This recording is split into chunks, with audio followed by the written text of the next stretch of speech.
eléyìí má tún ga o lórí ọ̀rọ̀ ìjà tó ń lọ láàrin àwọn gbajúmọ̀ òṣèrébìnrin tíátà ilẹ̀ wa Lizzy Anjorin àti Ìyábọ̀ Òjó tí wọ́n fà fàfàfà tí ò tán nílẹ̀. Arábìnrin yìí má sì sọ òdodo ọ̀rọ̀ tó sọ yìí ó má lékè ńkà ẹgbẹ́ ohun tó sọ.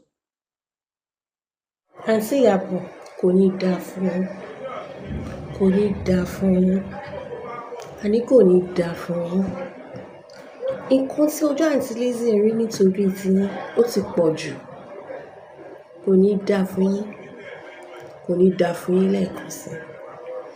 Aṣọ ọ̀fọ̀, aṣọ àbùkù, aṣọ ẹ̀tẹ́, aṣọ ìbànújẹ́, aṣọ òṣì, kò ní dáa fún yín àǹtí Ìyábọ̀, kò ní yẹ yín.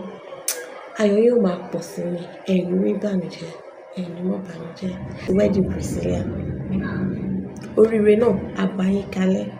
Ọlọ́run sì ṣe Juma àti Priscilla lọ́rẹ̀ẹ́ ara wọn dalẹ̀. Ọlọ́run á fi ọmọ rere kẹ́ wọn.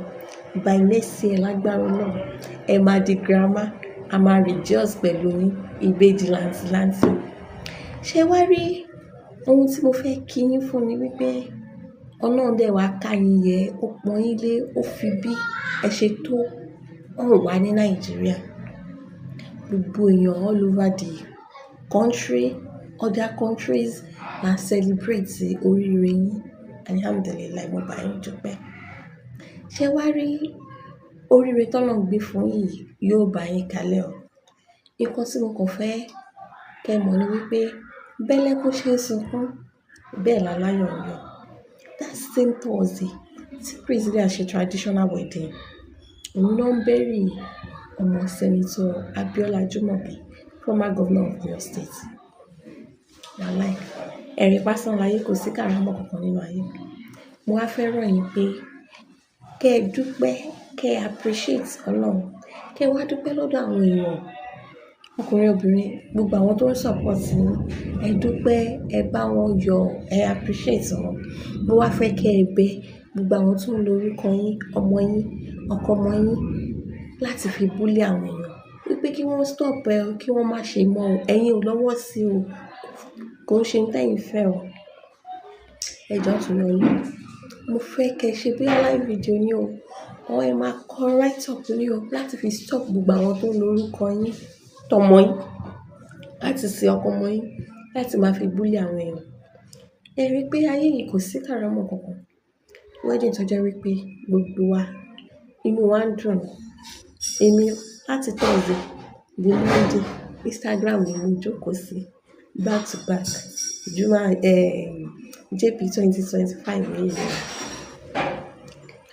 Inú wa dùn, a celebrate yín gan-an. Ṣé mo wá jẹ́ pé that same Thursday, former governor tó jẹ́ wípé billionaire ló máa jẹ́ náà. Ọmọ tó dẹ̀ kú náà tí ò bá ṣe billionaire, ó máa jẹ́ millionaire.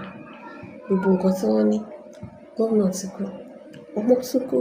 Kò sí nǹkan kan tó special nínú ayé. Ikú ni ohun tó máa carry gbogbo wa. Ẹ jọ̀ọ́ nítorí Ọlọ́run àǹtí Ìyábọ̀, mo rọ̀ yín, mo bẹ̀ yín. Irú tá àǹtí Lizzy bá wá fún yín, ẹ gbójú níbẹ̀, ìgbàgbé ẹ̀ pátápátá. Ẹ bá gbogbo àwọn tó ń lo orúkọ yín láti fi bully Lizzy, ẹ bá wọn sọ̀rọ̀.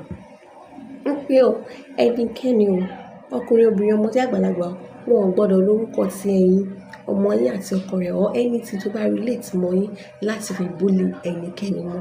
Ẹ jọ̀ọ́, ayọ̀ yóò ní di ìbànújẹ́. Ọlọ́run ti gbé yín sókè, ẹ̀yin ní jábọ́.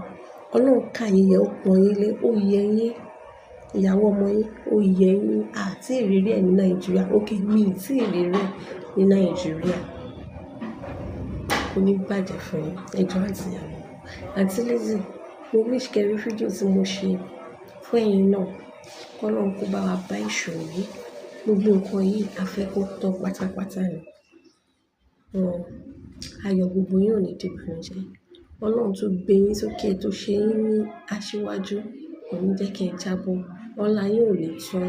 Gbogbo ẹ̀ṣẹ̀ tẹ bá wá ṣẹ̀, èyí tẹ mọ̀ mọ́ ṣẹ̀, èyí tẹ mọ̀ mọ́ ṣẹ̀, mo bí Ọlọ́run àánú kó foríjì gbogbo yín, k'Ọlọ́run foríjì àwa náà.